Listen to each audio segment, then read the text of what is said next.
Elara Venturini estava no sofá de casa, 3 semanas depois de ter sido demitida sem explicação, quando o celular vibrou. Era um alerta automático de um servidor que ela mesma tinha criado anos atrás. Um backup paralelo que ninguém na Hextron sabia que existia. Ela abriu o e-mail. E foi aí que viu seu nome, sua assinatura digital, aprovando uma transferência de R$3.700.000. Data: ontem. Horário: 10 da noite. O problema? Ela não tinha feito aquilo. Ela nem tinha mais acesso ao sistema. Ela tinha sido cortada, apagada, descartada. Mas alguém ainda estava usando as credenciais antigas dela. E quando ela voltou para os logs e cruzou as datas, percebeu que não era a primeira vez. Eram dezenas de operações, milhões sendo movimentados, tudo carimbado com o nome dela, todas depois da demissão. Se você gosta de histórias reais de vingança corporativa e reversão de poder, deixa seu like agora, se inscreve no canal e ativa o sininho para não perder os próximos relatos. E fica até o final, porque a virada dessa história acontece de um jeito que ninguém na Hextron esperava. Silencioso, inevitável e completamente devastador.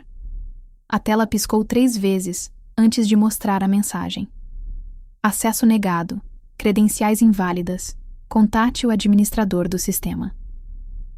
Elara Venturini olhou para o monitor como se tivesse levado um soco no estômago. Eram 14h37 de uma terça-feira comum. Ela estava sozinha na sala de compliance, cercada por 3 telas cheias de planilhas abertas. Café frio ao lado do teclado, e acabava de tentar aprovar uma transferência de rotina quando o sistema simplesmente a expulsou. Ela digitou a senha de novo. Erro. De novo. Erro. O coração começou a acelerar. Tentou o backup de acesso. Negado. Tentou o login administrativo de emergência que só ela e o TI tinham. Negado. Foi nesse silêncio gelado, nessa tela preta com letras vermelhas piscando, que Elara entendeu. Alguém tinha revogado seus acessos. Remotamente. Sem aviso. Sem explicação. E ela ainda estava sentada na cadeira dela, com o crachá pendurado no pescoço, fingindo que ainda fazia parte daquilo. Mas para entender como Elara chegou nesse momento, assistindo sua própria existência corporativa ser apagada em tempo real, é preciso voltar um pouco. Voltar para o começo. Elara Venturini tinha 34 anos e trabalhava na Hextron Investimentos fazia 6 anos. Não era qualquer empresa. Era uma gestora de fundos com 8 bilhões de reais sob custódia, escritório espelhado na Faria Lima. Nome: pesado no mercado financeiro. Aquele tipo de lugar onde todo mundo usa terno azul marinho e fala baixo nos corredores. Elara era gerente de compliance e controles internos. Na prática, isso significava que ela era invisível até algo dar errado. Ela tinha construído o sistema de auditoria interna da Hextron do zero. Cada camada, cada protocolo, cada maldita aprovação financeira passava por uma estrutura que ela desenhou sozinha. Ninguém entendia aquele sistema como ela. Ninguém sabia onde. Estavam os logs, os backups, as travas de segurança. Era uma arquitetura silenciosa. E Elara era a arquiteta fantasma. Ela chegava às 7h30, saía às 19h, às vezes mais tarde. Vivia entre planilhas de compliance, relatórios de auditoria, protocolos de aprovação e reuniões intermináveis sobre adequação regulatória. Era um trabalho técnico, burocrático, chato para a maioria das pessoas. Mas Elara gostava. Gostava da precisão, do controle, de saber que cada centavo que entrava ou saía daquela empresa passava por um filtro que ela mesma tinha criado. O problema é que ninguém via isso como poder. Viam como função operacional. Nas reuniões do conselho, ela era a única que não falava. Sentava no canto, anotava tudo, respondia quando perguntavam algo técnico, e depois voltava para a sala dela. Ricardo Tavares, o diretor financeiro, um homem de 50 anos com cabelo grisalho impecável e relógio suíço no pulso, sempre a tratava com uma educação distante, como quem cumprimenta o segurança do prédio. Bruna Lemos, assistente executiva do CEO, era pior. Sorria, mas o sorriso nunca chegava nos olhos. Elara sentia que para eles, ela era só a pessoa que carimbava papel. Mas naquela terça-feira, 3 meses antes da tela piscar e seus acessos sumirem, alguma coisa mudou. Elara estava fazendo a auditoria trimestral de rotina, quando encontrou uma transferência estranha. 12 milhões de reais. Destino: uma offshore nas Ilhas Virgens Britânicas. A operação tinha todas as aprovações formais, todas as assinaturas digitais necessárias, mas alguma coisa não batia. O contrato anexado estava incompleto. Faltavam cláusulas. Faltava a justificativa comercial detalhada. Faltava o parecer jurídico que sempre acompanhava operações internacionais. Elara enviou um e-mail para o Ricardo. Educado, técnico, pedindo esclarecimentos. Ele respondeu 2 horas depois. Vamos agendar uma reunião para a semana que vem. Obrigado pela atenção. A reunião foi marcada, remarcada, cancelada, remarcada de novo. Nunca aconteceu. E quando Elara insistiu, quando enviou um segundo e-mail cobrando a documentação faltante, Ricardo ligou para ela diretamente. A voz dele estava calma, mas tinha um peso estranho. Elara, relaxa. Isso já foi validado lá em cima. Não precisa esquentar a cabeça com isso. Elara desligou o telefone com uma sensação ruim no estômago. Validado lá em cima? Era aquele tipo de frase que significava: não pergunte mais. Mas ela não conseguia deixar para lá. Não era teimosia, era instinto. Profissional. 12 milhões não somem num relatório só porque alguém mandou relaxar. Ela voltou para os logs do sistema, cruzou datas, revisou os IPs de acesso das aprovações, checou os horários, e foi aí que percebeu: 3 das 5 assinaturas digitais daquela transferência tinham sido feitas fora do horário comercial. Uma delas às 23h47 de um sábado, outra às 2h13 da madrugada. Gente do alto escalão não trabalha de madrugada aprovando transferência para offshore. Não sem um motivo muito específico. Elara salvou tudo. Fez backup dos logs num servidor externo que ela mesma tinha configurado anos atrás. Uma camada extra de segurança que ninguém na empresa sabia que existia. Era protocolo dela. Sempre foi. Ela não confiava em sistema corporativo que podia ser editado, apagado, manipulado. Então criou uma sombra, um espelho silencioso. E agora, aquele espelho estava mostrando algo que ela não queria ver. Na semana seguinte, Elara foi convocada para a reunião trimestral do conselho. Era sempre a mesma coisa. Ela levava os relatórios de compliance, apresentava os números, respondia perguntas técnicas e saía. Mas dessa vez, quando ela chegou na sala de reuniões no 12º andar, a porta estava fechada. Elara olhou para o relógio. 9h14. Ela estava no horário. Conferiu o e-mail de convocação no celular. Estava lá. Reunião trimestral. Conselho diretor e gerências estratégicas. 9h15. Sala Apolo. Ela bateu na porta. Ninguém respondeu. Bateu de novo. A porta se abriu, mas só uma fresta. Bruna Lemos apareceu, com aquele sorriso gelado, segurando uma prancheta. Elara, oi, essa reunião é só para membros essenciais do time estratégico. Você entende, né? O sangue de Elara congelou. Ela não entendeu. Ela nunca tinha ficado de fora de uma reunião trimestral. Estava no e-mail. Estava na convocação. Mas Bruna já estava fechando a porta de novo, como quem dispensa um entregador. A gente te avisa se precisar de alguma informação técnica, tá? A porta fechou. Elara ficou ali, parada no corredor vazio, segurando a pasta com os relatórios que ninguém ia ler. Ela voltou para a sala dela tentando processar o que tinha acabado de acontecer. Ligou o computador, tentou acessar a ata da reunião anterior para entender se tinha perdido alguma comunicação. Foi aí que a tela piscou. Acesso negado. Ela sentiu o chão sumir. Tentou de novo. Negado. Tentou o sistema de aprovações. Negado. Tentou abrir o e-mail corporativo. A página carregou, mas a caixa de entrada estava vazia. Completamente vazia. Como se tivessem apagado tudo. Elara levantou da cadeira, o coração batendo rápido, e foi até a sala do TI. Bateu na porta.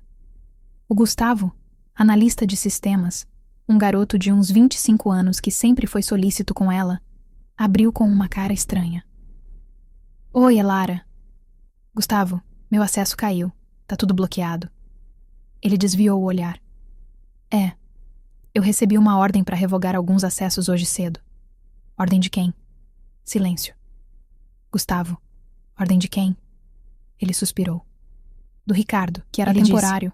Que era uma auditoria externa ou algo assim. Eu só cumpri a ordem, Elara. Desculpa. Ela não disse mais nada. Só virou e saiu. Às 16h03, o telefone da mesa dela tocou. Era o ramal do RH. A voz da Carla, coordenadora de recursos humanos, estava estranhamente formal. Elara, você pode vir aqui na minha sala, por favor? Não era um pedido. Era uma convocação. Elara já sabia. Já sabia antes de levantar da cadeira, antes de atravessar o corredor, onde Carla a esperava antes de bater na porta aberta da mesa, e um olhar que tentava parecer empático, mas era só protocolo. Senta, por favor. Elara sentou. Carla respirou fundo. Olha, Elara, isso não é fácil para mim, mas a diretoria tomou uma decisão estratégica de reestruturação. Infelizmente, sua posição foi identificada como não essencial para o novo momento da empresa. Não essencial. 6 anos construindo o sistema que mantinha aquela empresa funcionando, e agora ela era não essencial. Carla continuou falando, mas Elara não ouvia mais. Algo sobre sem justa causa, todos os direitos garantidos, decisão difícil mas necessária, mentiras burocráticas. Elara assinou os papéis em silêncio. Não chorou, não gritou, não implorou. Apenas pegou a caixa de papelão que Carla tinha preparado, colocou as poucas coisas pessoais que tinha na mesa e saiu. 3 semanas se passaram. Elara estava sentada no sofá do apartamento, de pijama, olhando para o teto, tentando entender como tinha chegado ali. Não era sobre dinheiro. Ela tinha uma reserva, tinha a rescisão, ia sobreviver. Era sobre a sensação de ter sido apagada, de ter construído algo do zero e ver aquilo ser tirado dela como se nunca tivesse importado. Ela não tinha chorado no dia da demissão, mas chorou sozinha, em casa, quando percebeu que ninguém da Hextron tinha mandado mensagem. Ninguém. Nem boa sorte, nem vai dar tudo certo. Simplesmente sumiram, como se ela nunca tivesse existido. Foi numa quinta-feira, às 11h34 da manhã, que o celular dela vibrou. Uma notificação de e-mail. Remetente. Sistema Audit Log Backup Hextron. Elara franziu a testa. Aquele era o servidor paralelo, o espelho que ela tinha criado. Ela nem lembrava que ainda estava ativo. Abriu o e-mail. Era um alerta automático de aprovação financeira. O coração dela acelerou. Clicou no anexo. E aí, na tela do notebook, ela viu algo impossível. Seu nome. Sua assinatura digital. Aprovando uma transferência de 3,7 milhões nós. Data. Ontem. Horário. 22h15. Elara ficou olhando para a tela sem piscar. Ela não tinha aprovado nada. Ela nem tinha acesso ao sistema. Tinha sido demitida 3 semanas atrás. Rolou a página. Outra aprovação. Seu nome. 5,2 milhões. Transferência internacional. Outra. Seu nome. 1,8 milhão. Destino. Offshore. Panamá. Todas as operações carimbadas com a assinatura digital dela. Todas depois da demissão. Elara sentiu o sangue gelar e ferver ao mesmo tempo. Alguém estava usando as credenciais antigas dela. Alguém estava aprovando operações fraudulentas e colocando o nome dela como responsável. Achavam que ela, demitida e humilhada, nunca ia descobrir. Achavam que ela tinha sumido, virado pó, esquecido de tudo. Mas eles não sabiam do backup. Não sabiam do servidor paralelo.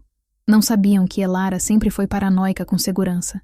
Ela voltou para os logs, cruzou datas, horários, IPs de acesso. E foi aí que a ficha caiu.